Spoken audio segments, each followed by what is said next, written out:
Hello everyone, welcome to my channel. ମୁଁ ସାଇଶ୍ରୀ ମୁଣ୍ଡ। ଆଜି ଆମେ ପଢିବା computer memory. Okay? So, memory. Basically, memory means like କିଛି ଡାଟା ହେଇଗଲା या फिर କିଛି information ହେଇଗଲା କିଛି store କରିବା ଗୋଟେ container type memory। ଏବେ take an example like my brain. Okay? So ମୋ brain ରେ ମୁଁ 24 ବର୍ଷ या फिर ମୁଁ 10 ବର୍ଷ ଆଗର କଥା ତାପରେ ମୁଁ କାଲିର କଥା ତାପରେ ମୋ ରାତିର କଥା या फिर ଯେତେ ଗୁଡାକ କଥା ବି ଅଛି ଯାହା ବି ପାଠ ପଢା ରିଲେଟେଡ ହେଇଗଲା କିଛି ସୋସିଆଲ ଆକ୍ଟିଭିଟି ହେଇଗଲା या फिर କିଛି ଯାହା ବି ଯେତେ ବି ପାଠ ପଢା ଯେତେ ବି ଜିନିଷ ଗୁଡାକ ଅଛି ମୋ ବ୍ରେନ ରେ ଷ୍ଟୋର ହେଇକି ଅଛି। So that ଯେତେବେଳେ ମୁଁ କିଛି ଜିନିଷ perform କରିବି କିଛି activity କରିବି ତ ସେଟା ଗୁଡାକ ମୋ brain ରେ revise ହେଇକି ମତେ information ଯାଉଛି ମୋ ପାଟିର ବାହାରୁଛି। Okay? So ପାଟିର ଯୋଉଟା ବାହାରୁଛି ତାହା output ହେଲା ତ like it is an output device। ଏଇଟା ଗୋଟେ ହେଇଗଲା। input ଯୋଉଟା ଯାଉଛି ମୁଁ କିଛି ଖାଉଛି input ଯାଉଛି ଭିତରେ ପ୍ରୋସେସ ହଉଛି ଆଉ ରିଜଲ୍ଟ ଟାଇପ ରେ ଆଉଟପୁଟ ବାହାରୁଛି। Okay, like that memory is an container। Okay, memory is like a container which stores data information or any activities like storage या फिर गला किसी information type गुड़ाक से store करी थाए। So ଏବେ ତ ବୁଝି ନେଲୁ human memory means brain is a memory device। Okay, memory device କହିପାରନ୍ତି ଆପଣ ମାନେ। So ଏବେ ଆସିଯିବ computer memory କଣ? human memory ତ ବୁଝି ନେଲୁ। computer memory means computer ରେ ଗୋଟେ container type ଥାଏ ଯେମିତି ମଣିଷ ଭିତରେ ଗୋଟେ ବ୍ରେନ୍ ଥାଏ ଯୋଉଟା କି ସବୁ ଡାଟା ଗୁଡାକ ଷ୍ଟୋର କରିଥାଏ ସବୁ ଗୁଡାକ ଯେତେ ବି ଇନଫର୍ମେସନ ଯେତେ ବି ଯାହା କିଛି ଅଛି ତାହା ଷ୍ଟୋର କରିଥାଏ ସେମିତି କମ୍ପ୍ୟୁଟର ମଧ୍ୟ ଗୋଟେ ମେମୋରି ଥାଏ ଯୋଉଟା କି କିଛି ଡାଟା ଇନଫର୍ମେସନ या फिर ହେଇଗଲା କିଛି ଯେତେ ବି ସବୁ ଇନଷ୍ଟ୍ରକ୍ସନ ଟାଇପ ସେଟା ଗୁଡିକୁ ସେ ଷ୍ଟୋର କରିଥାଏ। ଏବେ ମୋ ବ୍ରେନ ରେ କାହିଁକି ଡାଟା ଗୁଡାକ ଷ୍ଟୋର ହୋଇଥାଏ କଣ ପାଇଁ ଷ୍ଟୋର ନହେଲେ ମଧ୍ୟ ତ ଷ୍ଟୋର ନହେଲେ ମଧ୍ୟ ତ ଚଲି ପାରିଥାନ୍ତା ହେଇପାରିଥାନ୍ତା କିନ୍ତୁ କଣ ପାଇଁ ଷ୍ଟୋର ହୁଏ? ଏବେ ମୋ ବ୍ରେନ ରେ ଯାହା ବି ମୁଁ ଯେତେ ବି ଜିନିଷ ରିକଗ୍ନାଇଜ କଲି ଯେତେ ବି ସବୁ ଇଏ କଲି ସେଟା ସବୁ ମୋର ଷ୍ଟୋର ହୋଇନଥାନ୍ତା या फिर ଷ୍ଟୋର ହୋଇନଥାନ୍ତା। ସବୁ ଗୁଡାକ ମୁଁ ଯେତେ ବି ଯାହା ଗୁଡା କନଜ୍ୟୁମ କରିବି ନଲେଜ କନଜ୍ୟୁମ କରିଲି ଯେତେ ବି ପଢିଲି ପାଠ या फिर ଯେତେ ବି ବୁଲାବୁଲି କରିଲି ଯାହାକୁ ଦେଖିଲି କଥାବାର୍ତ୍ତା ହେଲି ଯାହା ଗୁଡାକ ଯେତେ ବି ସବୁ ଜିନିଷ ଅଛି ଯାହା ଗୁଡାକ ଷ୍ଟୋର ନ ହେଇଥାନ୍ତା ମନେକର ବ୍ରେନ ରେ ସୋ ଦ୍ୟାଟ କଣ ହେତା ତାର କନସିକ୍ୱେନ୍ସ ଏଇଟା ହେବ କି ମୁଁ କିଛି ଜାଣି ପାରିନଥାନ୍ତି ମୁଁ କାହାକୁ ଦେଖିଲେ ଚିହ୍ନି ପାରିନଥାନ୍ତି ମୁଁ କଣ କରୁଛି କଣ ନାହିଁ କିଛି ଜାଣି ପାରିନଥାନ୍ତି ମୋ ଭିତରେ କିଛି ଡେଭଲପ ହେଇନଥାନ୍ତା ତ that are the consequences। Okay, so computer ମେମୋରିରେ ମଧ୍ୟ ଯଦି ମେମୋରି ନଥାନ୍ତା ତାହେଲେ କମ୍ପ୍ୟୁଟର କିଛି ବି ପରଫର୍ମ କରିପାରନ୍ତାନି। ମିନ୍ସ ଯଦି ତାକୁ କିଛି ପରଫର୍ମ କରିବାର ଅଛି ତାକୁ କିଛି ପ୍ରୋସେସ କରିବାର ଅଛି ତାହେଲେ ସେ ଗୋଟେ ମେମୋରିଟା ୟୁଜ କରେ ସେ ମେମୋରିଟା ଟେମ୍ପୋରାରିଲି ହେଇପାରେ ଟେମ୍ପୋରାରିଲି ଷ୍ଟୋର କରିପାରେ या फिर ପରମାନେଣ୍ଟଲି ଷ୍ଟୋର କରିପାରେ ଡାଟାକୁ। ଏବେ ମୁଁ ଯଦି କାହାକୁ ଭେଟିଲି କଥାବାର୍ତ୍ତା ହେଲି ଅନନୋନ ପର୍ସନ ଗୋଟେକୁ ଭେଟିଲି ତ ସୋ ଦ୍ୟାଟ ମୁଁ ତାର ଇନଫର୍ମେସନ ଗୁଡାକ ଟେମ୍ପୋରାରିଲି ଷ୍ଟୋର କରିବି ଭୁଲିଯିବି ତାପରେ କେତେ ଦିନ ଗଲା ପରେ କାହିଁକି ନା ମୁଁ ତାକୁ ଜାଣି ନାହିଁ ସେମିତି ହିଁ କମ୍ପ୍ୟୁଟର କଣ କରେ କିଛି ଇନଫର୍ମେସନ ଯଦି ସେ ଟାଇମରେ ହିଁ ଯଦି ଜରୁରୀ ତାହେଲେ ସେଟାକୁ ସେ ଟେମ୍ପୋରାରିଲି ଏସେସ୍ କରେ ଟେମ୍ପୋରାରିଲି ଷ୍ଟୋର କରେ ଆଉ ଯେତେବେଳେ ତାର କିଛି କାମ ନାହିଁ ତାର କାମ ଯେତେବେଳେ ସରିଗଲା ସେ ସେଟାକୁ ରିମୁଭ କରିଦିଏ ମିନ୍ସ ଡିସକାର୍ଡ କରିଦିଏ। ଓକେ, ଲାଇକ୍ ଦ୍ୟାଟ ମୋ ବ୍ରେନରେ ଏବେ ମୋ ମା ବାପା ମୋ ଭାଇ ଭଉଣୀ ଯେତେ ବି ମୋ ରିଲେଟିଭ ଗୁଡାକ ଅଛନ୍ତି ଯେତେ ମୋ ସାଙ୍ଗସାଥି ଛୋଟ ବେଳରୁ ଅଛନ୍ତି ମୁଁ ସେମାନଙ୍କୁ ପରମାନେଣ୍ଟଲି ଷ୍ଟୋର କରିକି ରଖିଛି। ମିନ୍ସ ଏବେ ଯଦି ମୁଁ ମୋ ମା ବାପା ପାଖକୁ ଯିବି ମୁଁ ସେମାନଙ୍କୁ ଚିହ୍ନିବି କି ନାହିଁ ମୋ ମା ବାପା ବୋଲି ତ ସେମିତି ହିଁ ମୁଁ ତାକୁ ପରମାନେଣ୍ଟଲି ମୋ ବ୍ରେନରେ ଷ୍ଟୋର ଅଛି। ହଁ ଏଇଟା ମୋ ମା, ଏଇଟା ମୋ ବାପା, ଏଇଟା ମୋ ସାଙ୍ଗ, ଛୋଟ ବେଳର ସାଙ୍ଗ, ଏଇଟା ଗୁଡାକ ଏମିତି ଅଛି ଷ୍ଟୋର ହେଇକି। ଆଉ ମୁଁ ପାଠ ପଢା ଯୋଉଟା ଏବେ ପଢିଲି ତାକୁ କେତେ ଦିନ ଗଲେ ଭୁଲି ଯାଉଛି ଆପଣ ମାନେ। ତ that is temporary memory means, ଆଉ ଯୋଉ ଯାହାର ବ୍ରେନ ଗୁଡା ଅସାର ଥାଏ ସେମାନେ ବହୁତ ଦିନ ପର୍ଯ୍ୟନ୍ତ ତାକୁ ଷ୍ଟୋର କରିକି ରଖି ପାରିଥାନ୍ତି।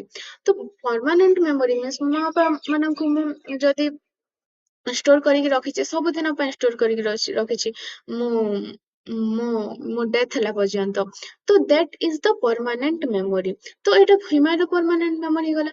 Show computer permanent memory means ସେ ଯୋଉ ଗୁଡାକ ଏବେ ମୁଁ ପ୍ରୋଗ୍ରାମ ହେଇଗଲା, ଏପ୍ ହେଇଗଲା, ଯାହାବି ଯେତେ ବି ସବୁ ଜିନିଷ ମତେ ସବୁବେଳେ ଯୋଉଟା ଦରକାର ତ ତାହାକୁ ସେ ପରମାନେଣ୍ଟଲି ଷ୍ଟୋର କରିକି ରଖିଥାଏ। ଓକେ, ସୋ ଦୁଇଟା ପ୍ରକାର ହେଇଗଲା, ଟେମ୍ପୋରାରୀ, ପରମାନେଣ୍ଟଲି ଗଲା। ତ ଏଇଟା ଗୁଡାକ ଏବେ ମୋ ବ୍ରେନରେ କିଛି ଇଲେକ୍ଟ୍ରିକ ସାର୍କିଟ ହଉନାହିଁ, କିଛି ହଉନାହିଁ, କିଛି ହଉନାହିଁ। କିନ୍ତୁ କମ୍ପ୍ୟୁଟର ଟା ହ୍ୟୁମାନ ନାହିଁ ନା, ସେ ତ କିଛି ୟୁଜ କରିବ ନା, ଲାଇକ କିଛି ଡିଭାଇସ ୟୁଜ କରିବ ନା। ଏଇଟା ସିନା ଏଇଟା ବ୍ରେନ ଯୋଉ ହ୍ୟୁମାନ ବଡି ଲାଇକ ଫଙ୍କସନ ହେଉଛି ଏଇଟା ସବୁ। କିନ୍ତୁ କମ୍ପ୍ୟୁଟର କଣ କରେ, ଗୋଟେ ଷ୍ଟୋରେଜ ସ୍ପେସ୍ ମିନ୍ସ ଗୋଟେ ହାର୍ଡୱେର ଟାଇପ, କଣ ଚିପ୍ ଟାଇପ ଗୋଟେ ରଖେ। ଓକେ, ସେଟା କଣ କାହା ବୋଲେ କେଉଁଥିରେ ଥାଏ, ସେଟା ମଦର ବୋର୍ଡ ରେ ଥାଏ। ଓକେ, ସେ ମଦର ବୋର୍ଡ ରେ ଚିପ୍ ଗୁଡାକ ଥାଏ ଯୋଉଟା କି ମେମୋରି ଷ୍ଟୋର କରିବା ପାଇଁ ୟୁଜ ହୋଇଥାଏ। ଓକେ, ସୋ ଏଇଟା କଣ କରେ, ଏବେ ମୁଁ ମେମୋରି ଷ୍ଟୋର କରିଛି which ମୋ ନଲେଜ ବଢଉଛି, ମୋ ଗ୍ରୋଥ ବଢଉଛି। ସୋ ଲାଇକ୍ ଦ୍ୟାଟ କମ୍ପ୍ୟୁଟର ମେମୋରିରେ କଣ ହୁଏ, ତାର ପରଫରମାନ୍ସ, ସିଷ୍ଟମର ପରଫରମାନ୍ସ ବଢିବା ପାଇଁ, ସିଷ୍ଟମର ୟୁଜେସ୍ ବଢିବା ପାଇଁ, ସିଷ୍ଟମ ବହୁତ ଏଫିସିଏଣ୍ଟଲି ୟୁଜ ହେଇପାରୁ, ବହୁତ ଭଲସେ ୟୁଜ ହେଇପାରୁ, ସେଥିପାଇଁ ସେ କମ୍ପ୍ୟୁଟର ମେମୋରି ଗୁଡାକ ୟୁଜ ହୋଇଥାଏ। ଓକେ, ସୋ ଏଇଟା ଦେଖିନେଲୁ ଆମେ computer memory. So without the memory the computer is incomplete, ଏଇଟା ଆପଣ ମାନେ କହିପାରିବେ। ଓକେ, ନାଉ ଆସିଯିବ ଟାଇପ୍ସ ଅଫ ମେମୋରି।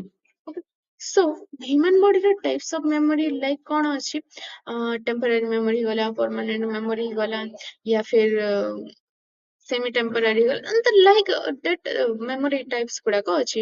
ମୁଁ ଟିକେ ମେମୋରାଇଜ କରି ଦେନ୍ ଦେନ୍ ଭୁଲିଗଲି, ଦେନ୍ ଆଉ ସବୁ ଗୁଡାକୁ ମୁଁ ପୁରା ଜୀବନ ସାରା ଷ୍ଟୋର କରି ପରମାନେଣ୍ଟ ହେଇଗଲା ସେଇଟା। ସେଟା ଗୁଡାକ ଏମିତି ଟାଇପ୍ସ ଅଫ ଥାଏ। କମ୍ପ୍ୟୁଟର ମେମୋରିରେ କଣ ହୁଏ, ଟାଇପ୍ସ ମେନଲି ଦୁଇଟା ଟାଇପ୍ସ ଥାଏ। ଓକେ, ଦୁଇଟି ଟାଇପ୍ସ ଥାଏ। ଆଡଭାନ୍ସ ଯେତେବେଳେ ପଢିବା ଆମର ସିଲାବସ ରେ ଚାରିଟି ଟାଇପ୍ସ या फिर ଚାରିଟି ମେମୋରି ଦେଇଛି।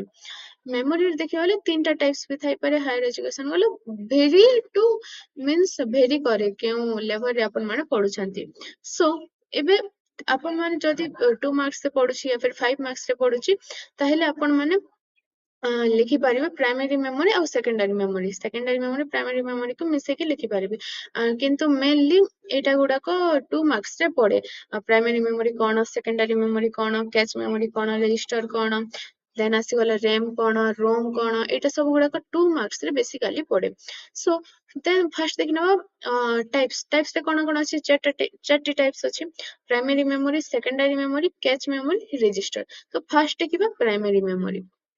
ଓକେ, ସୋ ପ୍ରାଇମେରୀ ମେମୋରିକୁ ଆମେ କଣ କହିଥାଉ, main memory. Okay, main memory means main part. Okay, main part of memory is known as the primary memory या फिर main memory कहଥାଉ। ଏଇଟା କଣ କରେ, या फिर ସେଇଟା temporary store करे या फिर permanently store करे, vary to its types ଉପରେ ସେଟା depend କରିଥାଏ। ଓକେ, ସो ଏଇଟା କଣ କରେ, ଡାଟା ଇନଷ୍ଟ୍ରକ୍ସନ या फिर ପ୍ରୋଗ୍ରାମ୍ସ ଯୋଉଟା ଗୁଡା କରେଣ୍ଟଲି ୟୁଜ ହଉଛି ସେଟା ଗୁଡାକୁ ସେ ଷ୍ଟୋର କରିବା ପାଇଁ ୟୁଜ ହୋଇଥାଏ। ପ୍ରାଇମେରୀ ମେମୋରି କେଉଁଠାରେ ଥାଏ, ପ୍ରାଇମେରୀ ମେମୋରି ଗୋଟେ ମଦର ବୋର୍ଡରେ ଥାଏ। ମଦର ବୋର୍ଡ ମିନ୍ସ ଆପଣ ମାନେ ଦେଖିଛନ୍ତି internal part of A computer, ଏଇଟା ଯୋଉଟା କି ସେ କମ୍ପ୍ୟୁଟର ସାଙ୍ଗରେ ଲାଗିଥାଏ, main component of A computer. ତ ମୋ ମୋ ବଡିର ମେନ୍ କମ୍ପୋନେଣ୍ଟ କଣ, ଇଣ୍ଟରନାଲ କମ୍ପୋନେଣ୍ଟ ଲାଇକ ହେଇଗଲା ହାର୍ଟ, या फिर ହେଇଗଲା କିଛି ସେନ୍ସର ଗୁଡାକ ଲାଇକ ନୋଜ, ଆଇଜ, ଏଇଟା ଗୁଡାକ ହେଇଗଲା। ସେମିତି ପାର୍ଟକୁ ଯଦି ମିଶେଇ ଦେବି ତାହେଲେ ଏଇଟା ଗୋଟେ internal part of A body ହେଇଯିବ। ଏଇଟା କଣ ହେଇଯିବ, ଏଇଟା ମିନ୍ସ ମେନ୍ କମ୍ପୋନେଣ୍ଟ ହେଇଯିବ। ସେମିତି ହିଁ कंप्यूटर रो मदर बोर्ड टा main component like a heart और जहाँ भी जिते भी सब इंटरनल पार्ट्स अच्छे हमने ताको मिस देले जा हुए सेमिति कंप्यूटर रो त मदर बोर्ड टा थे जारे सब गुड़ाक जो मेन मेन कंपोनेंट गुड़ाक अच्छे ता गुड़ाक सेथिरे थाए ओके देन एटा गुड़ाक फास्ट थाए लेकिन किंतु ए प्राइमरी मेमोरीटा फास्ट थाए किंतु ए लिमिटेड साइज थाए आमे ताको एक्सटेंड करिबानी मींस करि पारिबानी जदि एक्सटेंडेड वर्जन किछि देथियो ताहेले एक्सटेंड करि परिबा नहले आमे एक्सटेंड करि पारिबानी एबे मो मो ब्रेन रे मो जेते भी डाटा भरुछि ता थोड़ी ना मते एटा अछि कि हां एतिकी लिमिटेड मो जेते चाहिले सेते भरि पारुछि मो ब्रेन रे एक्जीक्यूट मो ब्रेन रे मो କିଛି କରିପାରୁଛି ରିମେମ୍ବର ଏଟା ରିକଗ୍ନାଇଜ या फिर ଯାହା ବି ଯେତେ ବି ସବୁ ଜିନିଷ ହେଲା କରି ଯେତେ ବି ସବୁ ଥିଙ୍ଗସ ହେଲା ମୁଁ କରିପାରୁଛି ସେମିତି ହିଁ ସାଇଜ ଟା ଲିମିଟେଡ ଥାଏ ଏଥିର କିନ୍ତୁ ସେକେଣ୍ଡାରୀ ଷ୍ଟୋରେଜ ର କଣ ସାଇଜ ଟା ଏକ୍ସଟେଣ୍ଡ ହେଇପାରେ ଯେତେ ତମକୁ ଦରକାର ସେତେ ରଖିପାରିବ ଏକ୍ସଟେଣ୍ଡ କରିପାର ଯାହା କିଛି ବି କରିପାର ଯେତେ ଭରିବ ଆଉ ଏକ୍ସଟେଣ୍ଡ କରିପାରିବ ଯାହା ସବୁ କରିପାରିବ ଲାଇକ ଏ ବ୍ରେନ୍ ଓକେ ସୋ ଏଇଟାର ଫିଚର୍ସ ଗୁଡା କହିଲା ଏଇଟା ଗୋଟେ ଭୋଲାଟାଇଲ ଥାଏ ମିନ୍ସ ଯେତେବେଳେ ପାୱାର ଅଫ୍ ହେଇଯିବ ନା ତାହା ଯେତେ ବି ସବୁ ମେମୋରି ଥିବ ସେଟା ଗୁଡାକ ଇରେଜ ହେଇଯାଏ ଏବେ ଲାଇକ ଏନ୍ ଏକ୍ସାମ୍ପଲ ଆପଣ ମାନେ ଧରି ନିଅନ୍ତୁ ଏବେ ମୁଁ କିଛି ଏକ୍ସାମ ଦେଇଗଲି କିଛି ମୁଁ କିଛି ଏଇଟା ମୋ ଏଇଟା ହେଲା ଫଙ୍କସନ ଗୁଡାକ ହେଲା या फिर ଯାହା ବି ମୁଁ ପାଠ ପଢା ରିଲେଟେଡ କିଛି ପଢିଲି ଓକେ ପାଠ ପଢା ରିଲେଟେଡ କିଛି ପଢିଲି ମୁଁ 2-4 ମିନିଟ ପାଇଁ ସେମିତି ହିଁ ଟାଇମ ପାସ୍ କରିବା ପାଇଁ କିଛି ପଢିଲି ତ ସୋ ଦ୍ୟାଟ ଏଇଟା ଗୋଟେ ଟାଇମ ପରେ ସେଟା ଗୁଡାକ ଇରେଜ ହେଇଯିବ ସେଟା ଗୁଡାକ ଆଉ ମନେ ପଡିବନି ମତେ ତ that is the temporary memory means ଯେତେବେଳେ ମୋ ପାୱାର ଅଫ୍ ହେଇଗଲେ ଯେତେବେଳେ ମୁଁ ଏଇଟା କରିଦେଲି ସେତେବେଳେ ସବୁ ମେମୋରି ପଳେଇ ଆଉ ଗୋଟେ ଏକ୍ସାମ୍ପଲ ହେଲା ଯେତେବେଳେ ମୁଁ ଶୋଉଛି ଯେତେବେଳେ ମୁଁ ନିଦ୍ରା ସ୍ଲିପ ରେ ଯାଉଛି ତ ସେତେବେଳେ କଣ ହେଉଛି ଯେତେ ମୋ ମେମୋରି ଥିବ ସେଟା ଗୁଡାକ ପାୱାର ଅଫ୍ ହେଇଯାଏ ମିନ୍ସ ମତେ କିଛି ମନେ ପଡେନି କିଛି ନେଇ ପାୱାର ଅଫ୍ ହେଇକି ସେ ପୁରା ସ୍ଲିପ ସେଗରରେ ପଲେ ସେ ପୁରା ଶାନ୍ତିରେ ପଲେ ତ ସେତେବେଳେ କଣ ହୁଏ ସେମିତି ହିଁ ଏଇଟା ପ୍ରାଇମେରୀ ମେମୋରି ଗୁଡାକ ଓକେ ସୋ ସେଟା ଗୁଡାକ ଫାଷ୍ଟ ଥାନ୍ତି ଏବେ ମୋ ବ୍ରେନ ରେ ମୁଁ ଯାହା ବି ଏସେ କରିବି ହଁ ସେଦିନ ଏଇଟା ହେଇଥିଲା ସେଦିନ ଏଇଟା ଭେରି ଫାଷ୍ଟ ଏକ ସେକେଣ୍ଡ ବି ଲାଗେନି କିଛି ମିଲି ସେକେଣ୍ଡରେ ମୁଁ ଯାହା ଡାଟା ଗୁଡାକ ଏସେସ୍ କରିପାରିଲି କିନ୍ତୁ ପ୍ରାଇମେରୀ ମେମୋରିରେ କଣ ହୁଏ ପ୍ରାଇମେରୀ ମେମୋରି ବି ସେମ୍ ହୁଏ ଓକେ ସୋ ଏଇଟା ଟେମ୍ପୋରାରୀ ଷ୍ଟୋର କରିଥାଏ ଆଉ ହେଲା ଭୋଲାଟାଇଲ ଥାଏ ଏଇଟା ଆଉ ସିଷ୍ଟମ ପରଫରମାନ୍ସ ପାଇଁ ଏଇଟା ଗୋଟେ ଜରୁରୀ ଅଟେ ଏବେ ମୁଁ କିଛି ଯଦି ପଢିଲି କଣ କରିଲି या फिर ଯେତେ ବି ଜିନିଷ କରିଲି ସେ ଟାଇମ ପାଇଁ ମତେ ସେଟା ଜରୁରୀ ଅଟେ ଏବେ ମୁଁ ପଢୁଛି ପାଠ ବୋଲି ସେ ଟାଇମ ପାଇଁ ମତେ ସେଟା ଜରୁରୀ ଅଛି ଆଗକୁ ବି କାମ ଦେଇଥାଏ କିନ୍ତୁ ସେ ଟାଇମ ଏବଂ ଏକ୍ସାମ ପାଇଁ ମୋ ସେଟା ଜରୁରୀ ଥାଏ କିଛି କରିବା ପାଇଁ okay like that memory is ତ same like okay then types ରେ ଆସିଯିବା रेम रोम दुईटा टाइप्स ଅଛି प्राइमरी मेमोरी रो रेम रोम तो रेम कौन करे ଏବେ ଦେଖିना फास्ट देखिना रेम या फिर रैम अपन माने कहि पारंती so RAM means random access memory RAM stands for random access memory okay random access memory means word रे ही meaning अछि random means ମୁଁ ସେଠାଟିक ମୁଁ କଲି ସେଠାଟିକ ମୁଁ କଲି ସେଠାଟିକ ମୁଁ କଲି ମୋ ମାଇଣ୍ଡ ରେ ମୁଁ ଯେତେବେଳେ ମୁଁ ଯେତେବେଳେ ପଢୁଛି ମୋ ମାଇଣ୍ଡ ରେ ସେଟା ଚାଲୁଛି ମୁଁ କେବେ ଘର ଯିବି କେବେ ଏଟା ଫଙ୍କସନ ହେବ କେବେ କଣ ହେବ କେବେ ମୁଁ ଉଠିବି କେତେବେଳେ ଶୋଇବି କେତେବେଳେ ଖାଇବି କଣ ଭେରାଇଟି ଅଫ ଥଟ୍ସ ଚାଲୁଛି ମୋ ମାଇଣ୍ଡ ରେ ସୋ ସେପରି ହିଁ ରାଣ୍ଡମ ଆକ୍ସେସ ମେମୋରି ମିନ୍ସ ଯେତେ ସାରା ବି ରାଣ୍ଡମ ଜିନିଷ ଗୁଡାକ ହଉଛି ରାଣ୍ଡମ ଥିଙ୍ଗସ ଗୁଡାକ ହଉଛି ତାହା ଗୁଡାକୁ ସେ କଣ କରେ एसेस କରିଥାଏ ମିନ୍ସ ଏସେସ୍ କରିଥାଏ ମିନ୍ସ ତାହା ଗୁଡାକୁ randomly ଯୋଉ ଥିଙ୍ଗସ ଗୁଡାକ ଅଛି କି ଟେମ୍ପରାଲି ଯୋଉ ଥିଙ୍ଗସ ଗୁଡାକ ଅଛି ତାହାକୁ ସେ ଷ୍ଟୋର କରିକି ରଖିଥାଏ ଓକେ ସୋ କରେଣ୍ଟଲି ଯୋଉ ଥିଙ୍ଗସ ଗୁଡାକ ହେଉଛି କରେଣ୍ଟଲି ଏବେ ମୁଁ କିଛି କରେଣ୍ଟଲି ଆଜି ମୁଁ ଉଠିଲି ବ୍ରଶ କରିଲି ଦେନ୍ ଫ୍ରେଶ ହେଲି ଦେନ୍ ଯାହାବି ମୋ ନିତ୍ୟକର୍ମ କରିଲି ସବୁ କିଛି କରିଲି ତ ସେ ଟେମ୍ପରାରୀ ଥିଲା ନା ଥୋଡି ନା ମୁଁ ସବୁଦିନ କରୁଛି ସବୁ ଦିନ ରାତି ଗୋଟେ ଜିନିଷ ଗୋଟେ ହିଁ ଥିଙ୍ଗସ କରୁଛି ଗୋଟେ ଥିଙ୍ଗ କରୁଛି ତ ସେଟା ଗୁଡାକ ଟେମ୍ପରାରୀ ଥିଲା ସେ ଟାଇମ ପାଇଁ ମତେ ସେଟା ଜରୁରୀ ଥିଲା ସୋ ଦ୍ୟାଟ ମୁଁ ତାକୁ ଷ୍ଟୋର କରିଲି ମୁଁ ତାକୁ ରିମେମ୍ବର କରିକି ମୁଁ ତାକୁ କାମ କରିଲି ଏସେସ୍ କରିଲି ଯାହା ବି କରିଲି ଓକେ ସୋ ସେପରି ହିଁ टेम्पोरारी रैम गोटे टेम्पोरारी मेमोरी जहाँकि भूली जाए एवं ମୁଁ କାହାକୁ ଭେଟିଲି ତ ମୁଁ କାହାକୁ ମୋ ଫ୍ରେଣ୍ଡ କୁ ଭେଟିଲି ମୋ ପ୍ଲସ ଟୁ ର ମନେକର ମୁଁ ମୋ ଫ୍ରେଣ୍ଡ ଗୁଡାକ ଭେଟିଲି ଯାହା ସହିତ ମୁଁ ସେତେ ମିଶି ନଥିଲି ତ ତାକୁ ମୁଁ କିଛି ଟାଇମ ପରେ ଭୁଲିଯାଏ ତ ସେମିତି ହିଁ ଯେତେବେଳେ ପାୱାର ଅଫ୍ ହେଇଯାଏ ଯେତେବେଳେ କମ୍ପ୍ୟୁଟରକୁ ଆମେ ଅଫ୍ କରିଦଉ ତ ସେ ରାଣ୍ଡମ ଆକ୍ସେସ ମେମୋରି ଯେତିକି ମେମୋରି ଷ୍ଟୋର ହେଇଥାଏ ସେଟା ଗୁଡାକ ରିମୁଭ ହେଇଯାଏ ଡିସକାର୍ଡ ହେଇଯାଏ ପଳେଇଯାଏ ଥାଏ ନାହିଁ ଆଉ ଯେତେବେଳେ ପାୱାର ଅଫ୍ ହେଇଯିବ ସେତେବେଳେ ସେଟା ଅଫ୍ ହେଇଯାଏ ସେଥିପାଇଁ ତାହାକୁ ଭୋଲାଟାଇଲ ପ୍ରାଇମେରୀ ମେମୋରି କୁହାଯାଏ ଓକେ ଯେତେ ବି ଥିଙ୍ଗସ ସିପିୟୁ ଏସେସ୍ କରୁଛି ସିପିୟୁ ଗୋଟେ ମେନ୍ ପାର୍ଟ ଆମେ ଜାଣିଛୁ ସିପିୟୁ ସବୁ କାମ କରେ ସବୁ ଏସେସ୍ କରେ ସବୁ ପ୍ରୋସେସ କରେ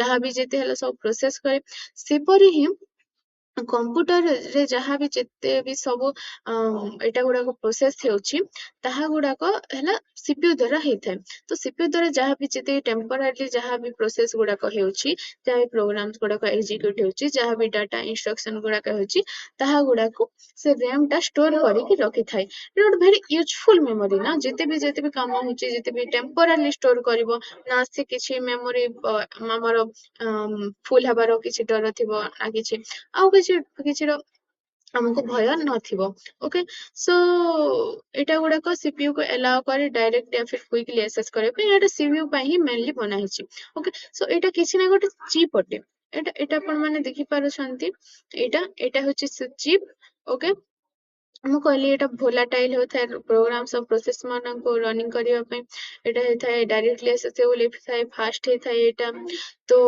ଯେତେବେଳେ directly accessible by CPU means କଣ directly accessible by CPU our running program and processes means part of a program ଏବେ ମୁଁ ବ୍ରାଉଜର କୁ ଗଲି ତ ବ୍ରାଉଜର କୁ ଗଲା ପରେ କଣ ସେଟା ଗୋଟେ program browser is a program okay so ଯେତେବେଳେ ତାକୁ ଗୋଟେ ମାରିଲି ଯେତେବେଳେ କ୍ରିକେଟ ମାରିଲି या फिर କିଛି ଚକଲେଟ ମାରିଲି ଗୋଟେ ପେଜ ଟା ଓପନ ହେଲା ତ ସେ ପେଜ କୁ ଗଲି କିଛି ନାହିଁ ଏଇଟା ଗୋଟେ ଆପଣ ଯେଉଁମାନେ କମ୍ପ୍ୟୁଟର ୟୁଜ କରିଥିବେ ସେମାନେ ଭଲ ଯେଉଁମାନେ କମ୍ପ୍ୟୁଟର ୟୁଜ କରିଥିବେ ସେମାନେ ଟିକେ ଆଉ ଅଧିକ ଭଲସେ ଜାଣିପାରିବେ ଓକେ ସୋ ନେକ୍ସଟ କ୍ଲାସରେ ଆମେ ପଢିବା SRAM, DRAM ଆଉ types of RAM ଯୋଉଟା ଥାଏ ତାହା ପଢିବା then ପଢିବା ROM then ପଢିବା secondary device secondary storage then ପଢିବା cache memory then register okay so ଆଜି ପାଇଁ ଏତିକି ଆର ଆପଣ ମାନଙ୍କୁ କିଛି ଯଦି ଡାଉଟ୍ ହେଉଛି